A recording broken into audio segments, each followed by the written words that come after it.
The full horror of the train crash on one of Britain's busiest rail lines at Clapham in this morning's rush hour is still unfolding. Since 8 o'clock, the death toll has climbed steadily to 36, with at least 113 injured, 32 with serious injuries.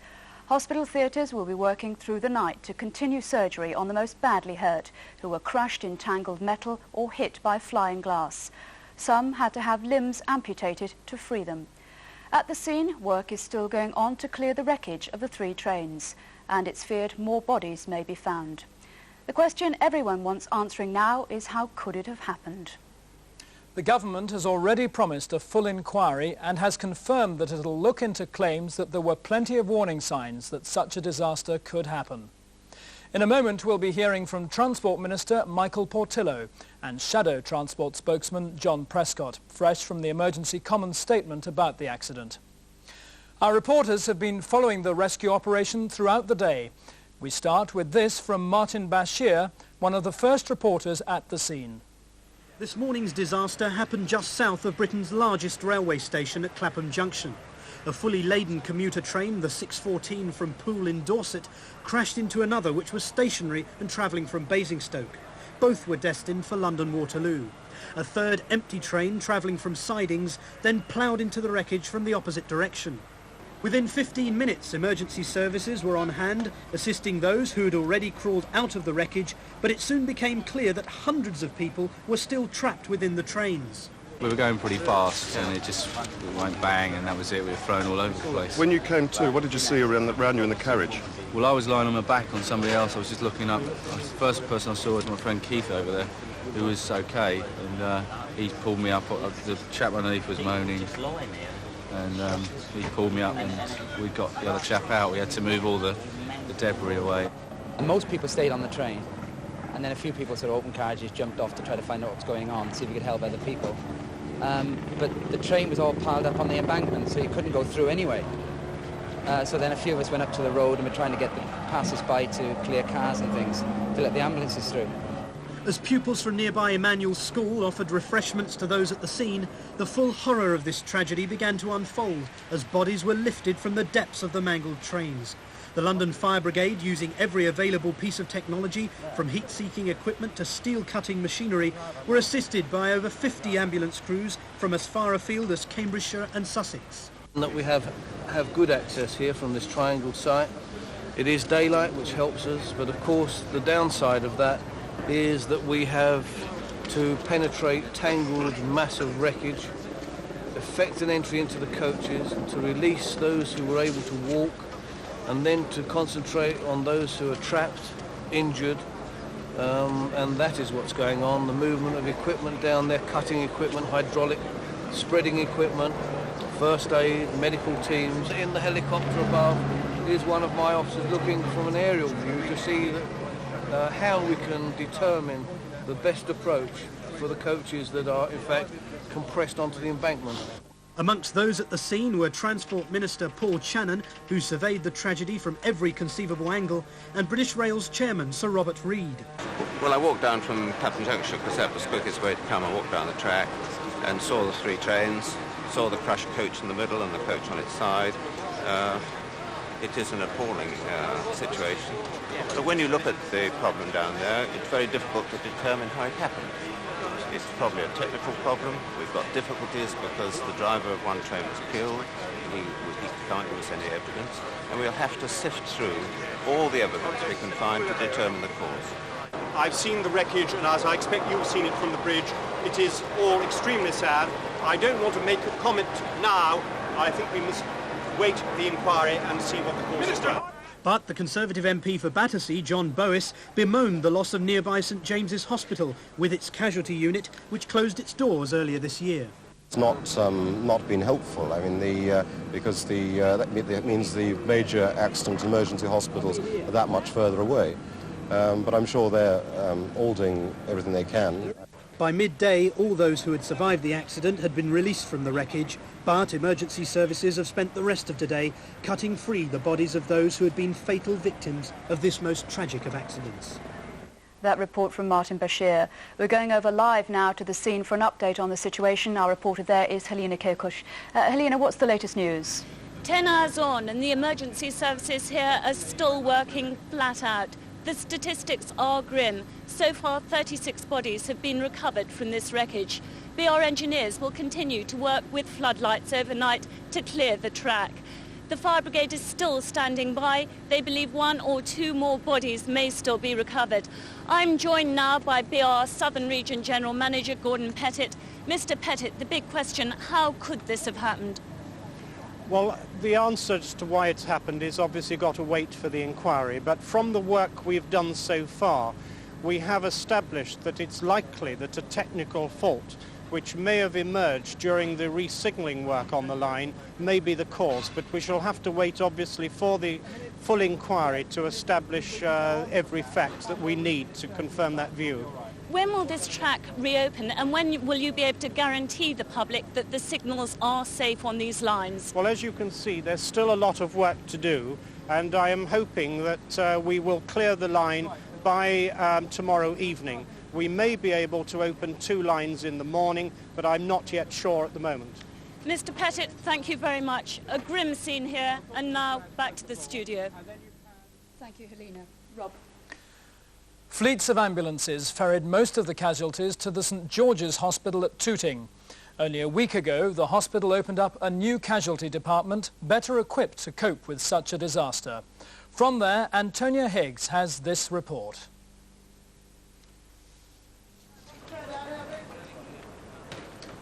It was just after 9 o'clock when the first of the ambulances arrived at St George's. Over the next 2 hours, they were to bring in more than 100 casualties. Medical teams travelled with the most seriously injured from the scene of the crash. In the theatres, staff prepared for a series of emergency operations.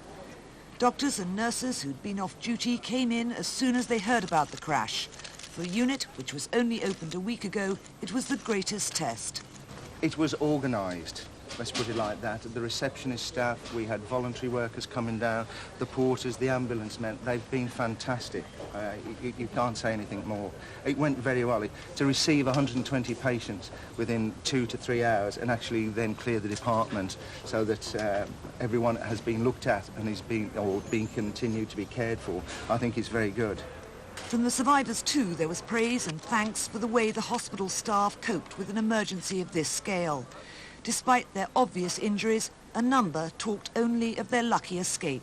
It was an almighty bang. God, this is a major disaster because the train was travelling fast. And there was a tremendous rending noise, and the walls of the loo closed in on me. I was afraid of being crushed, but I wasn't. And then, in the silence, people were calling out for help. And I looked round and realised there was I think it was the window, there was a hole, so I was able to crawl through, drop down onto the track and get away. I was perfectly all right. I was shaken a bit and bleeding, of course, but I was okay. If you were in the front carriage, it sounds as if you were very lucky indeed. I was incredibly lucky, but a tremendous lot. This gentleman here, he was in the front carriage as well. We were tremendously lucky. At the height of the emergency, there had been fears that blood supplies might not hold out. Within hours of an appeal being broadcast, hundreds of donors were queuing around the hospital. I think it's absolutely fantastic. I've never seen anything like it in my life. I haven't the foggiest idea how many people have turned up today. We should only know this tomorrow. But there must be 300, 400, 500 or so. And it's an incredible response. For many, it was the first time they'd given blood. For some, there were very special reasons why they'd wanted to help. Initially, I came to offer my services in casualty, but they were actually so well organised and so many teams there, they didn't need my help. So I thought, well, as I was here, I would like to come along. And I was very fortunate. My son was late for school today, otherwise he would have been on that line, and I just felt so fortunate that we're all right. It just seems very little, really. Report from Antonia Higgs. For an update on the latest situation at St George's, we go live to Terry Dignan. Penny, hello. The latest news here is that by the end of the day, 18 people will have been operated on, and there will be, there's at least one person who is critically ill. So there's 18 people will have been operated on, and one person still very critically ill. With me I have Dr. Lindsay Stevens, who is head of the Accident and Emergency Department here at St. George's. Dr. Stevens, the department has only been open for 1 week, so you weren't able to rehearse in any way for this kind of disaster. That's correct. We have had an old department, of course, which has been here for many years, but we haven't been able to run through what we call our major incident plan on the new premises, and I was delighted to say it went very well. Were there any problems in particular you faced? Because you had more than 100 people coming through to your department in a very short space of time. No, we had an excellent response from both on-duty and off-duty medical and nursing staff. And the throughput was very good indeed. We'd cleared the department in terms of every patient being seen by a doctor by 11 a.m. And you sent some doctors actually down to the site itself? We sent a total of 8 doctors and 2 nurses to the site. Hugh Chambers of the London Ambulance Service, what sort of problems did your colleagues face when they arrived at the site of the disaster? Well, I think that at any large major incident it does take a few minutes just to establish exactly what's occurred and what's happened. Our colleagues in the Metropolitan Police certainly gave us excellent egress and access to the site. One of the most difficult things was to extricate the casualties from the train up what was a very high incline of an embankment. This embankment proved to be pretty difficult in the early stages, but British Rail workers and our colleagues in London Fire Brigade soon gave us access by digging steps into the embankment so we could get the casualties up with the least difficulty. So although it's been an absolutely dreadful day really, it has to be said there is one little piece of good news, and that is that the emergency services all worked very well indeed, so lives were saved. Now back to the studio. Our reporter there, Terry Dignan. Rob. Well, the question everyone is asking today is how could such a disaster happen? Although Clapham Junction is said to be the busiest in the world, it does have a very good safety record. But today, 2 packed commuter trains collided with one another. A third, an empty train, then ploughed into the wreckage. Here's Paul Anstis. Over 2,000 trains a day pass through Clapham Junction, an average of 1 every 2 minutes during peak travel. All of the trains are controlled by one signal box. Today's accident happened on a straight and level section of track near Wandsworth Common, where trains normally slow down to around 45 miles per hour. 3 trains were involved. Passengers on the 614 from Poole to Waterloo had to start their journey this morning at Bournemouth because of an incident last night in which a train along the route collided with a cement mixer at Parkstone in Dorset. The train made 5 stops before moving onto the fast line from Basingstoke onwards. The second train, the 718 Basingstoke to Waterloo, called at 7 stations on its way to London, before stopping at a signal outside Clapham Junction station. It was at this point the crash occurred, when the 614 from Poole ploughed into the back of it. Several carriages were thrown across the track. Seconds later, the 803 Waterloo to Hazelmere smashed into the wreckage. Fortunately, it was empty. It was only the quick thinking of the guard in that train that prevented another collision. He ran back along the track to warn an approaching 4th train. The question being asked tonight is, was signal failure or driver's error to blame? The collision came just minutes after railmen began protesting at Euston Station about overcrowding. The NUR and ASLEF have been campaigning for more carriages to cope with a dramatic increase in passenger numbers. They say warnings about the scale of injuries in any accident were there to be seen. Jaldeep Katwala heard their arguments, but starts his report with a look back at recent rail accidents. The worst ever rail crash in the southeast happened in October 1952. 112 passengers died and 340 were hurt after 3 trains crashed at Harrow and Wealdstone Station. 4 years ago, 3 people were killed and more than 60 injured after a passenger train collided with a freight train near Wembley Central Station.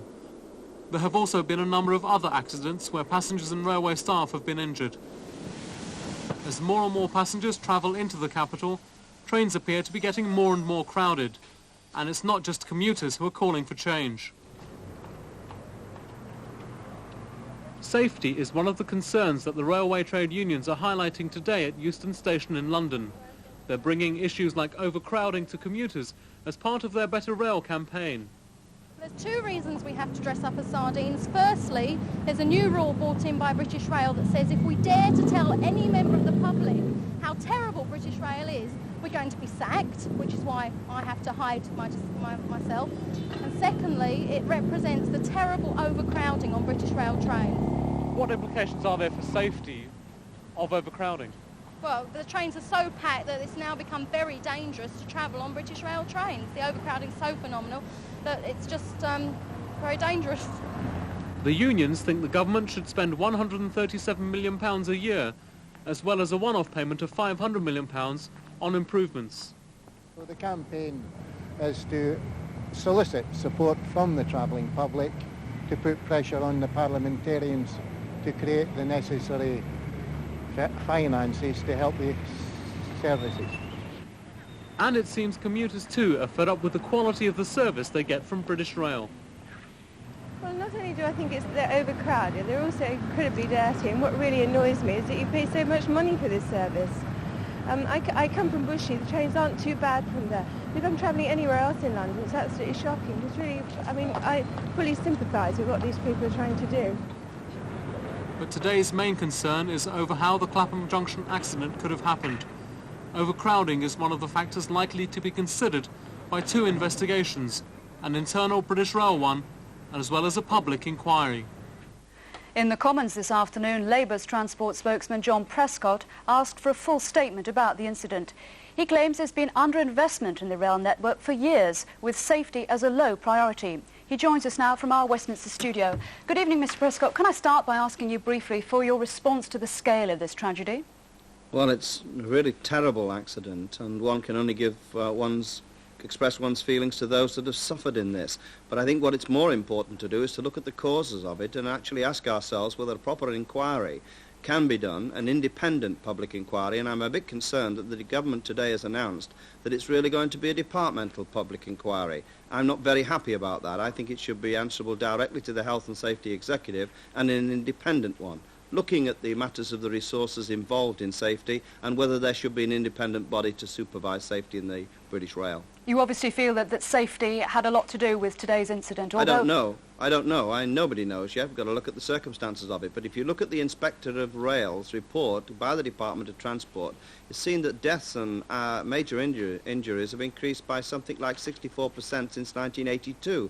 Collisions have been increasing, and so have derailments. And that's causing extreme concern. And I want the inquiry to look at the circumstances surrounding the decline of what I believe to be safety on British Rail today. Are you suggesting that that decline is possible because of a lack of manpower?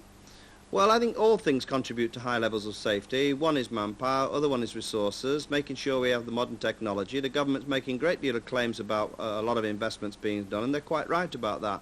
But you've also got to get the investment into the telecommunications, into the signalling equipment, into the proper lines. They're all part of it, and that's why I want a wide-ranging public inquiry. We've had the King's Cross inquiry, and unfortunately that was rather limited into its investigations. I want no limits on this one. The public are demanding a right for a proper and adequate look at safety and the whole convenience of travel on British Rail today.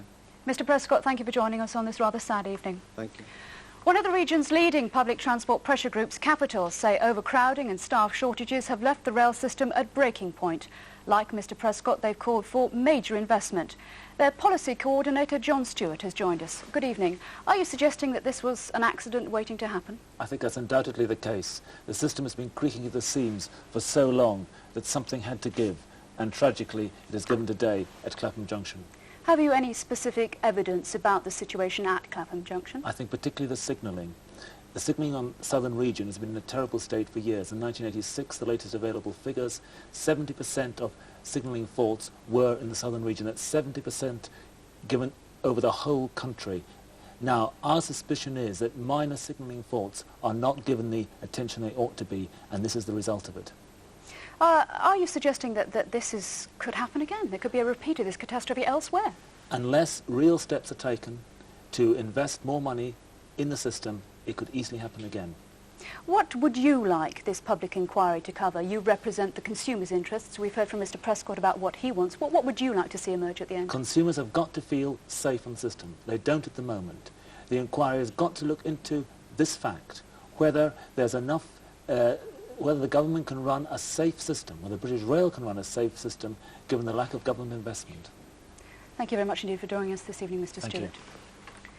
Now, the Minister who can answer some of the points raised by both Mr. Stewart and Mr. Prescott is Transport Minister Michael Portillo. He joins us now from our Westminster studio. Good evening. Good evening, Mr. Portillo. Thank you for joining us. We hear this evening that British Rail say that the accident was probably caused by a signals failure. What does that imply to you? Well, I think it's quite right that British Rail should try to establish for themselves what the cause of the accident may have been, so that if there's any action they can take now, they can take it. Of course, the final conclusions, the full truth, as it were, will probably only come out in the public inquiry, which we've announced today. The Fire Brigades Union have said this evening that safety must come before economies. They made that same plea after the King's Cross disaster last year. Do you accept that the system is now under such strain that safety is less of a priority than it used to be? Certainly not.